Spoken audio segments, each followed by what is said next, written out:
दोस्तों, कौन था मेघनाथ और प्रभु श्री राम क्यों नहीं कर सकते थे मेघनाथ का वध। युद्ध के मैदान में सबका पसीना छुड़ा देने वाला महान योद्धा मेघनाथ लंकापति रावण का सबसे बड़ा पुत्र था। रावण की पहली पत्नी मंदोदरी ने मेघनाथ को जन्म दिया था। उन्होंने अपने पुत्र का नाम मेघनाथ क्यों रखा, इसके पीछे भी एक कहानी है। शास्त्रों के अनुसार जब मेघनाथ का जन्म हुआ था तब उसके रोने की आवाज़ एक साधारण बालक की तरह नहीं बल्कि बादल के गड़गड़ाहट की तरह सुनाई पड़ती थी, जिसकी वजह से उसका नाम मेघनाथ रखा गया। अपने पुत्र को सबसे ज़्यादा ताकतवर और अजर अमर बनाने की कामना को लेकर त्रिलोक विजेता रावण ने सभी देवताओं को अपने पुत्र के जन्म के समय एक ही स्थान अर्थात 11वें स्थान में विराजमान रहने के लिए कहा था। लेकिन भगवान शनि देव ने रावण की आज्ञा का उल्लंघन करते हुए सारे ग्रहों से अलग 12वें स्थान में जाकर बैठ गए ताकि रावण का पुत्र मेघनाथ अजर अमर की उपाधि न प्राप्त कर सके। हिंदू धर्म की पौराणिक कथाओं के अनुसार स्वर्ग पर अपना आधिपत्य जमाने के लिए लंकापति रावण ने देवताओं पर आक्रमण कर दिया था। इस युद्ध में मेघनाथ ने भी हिस्सा लिया था।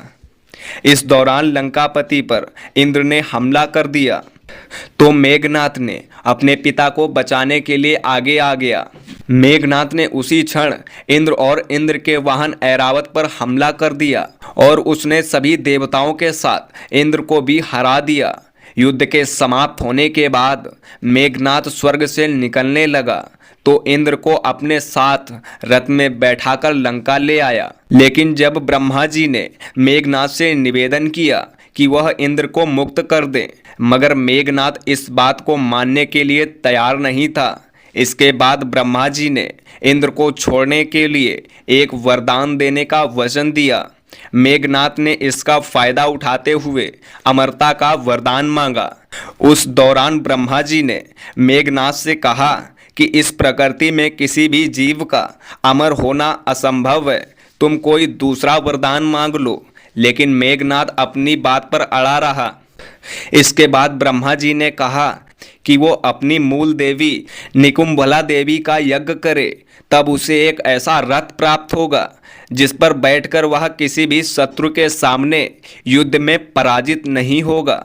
इसी के साथ ब्रह्मा जी ने उसे यह भी बताया कि सिर्फ धरती पर एक ही व्यक्ति होगा जो मेघनाथ का अंत कर पाएगा, जो 12 सालों से सोया ना हो और ना ही किसी स्त्री का चेहरा देखा हो। लेकिन प्रभु श्री राम तो त्रिदेव में से एक हैं, वो तो सारी सृष्टि को देखते हैं। इस वरदान के चलते लक्ष्मण ही एक ऐसे पुरुष थे जो मेघनाथ का अंत कर सकते थे, क्योंकि वनवास के दौरान लक्ष्मण ना ही सोए थे और ना ही किसी स्त्री का चेहरा देखा था।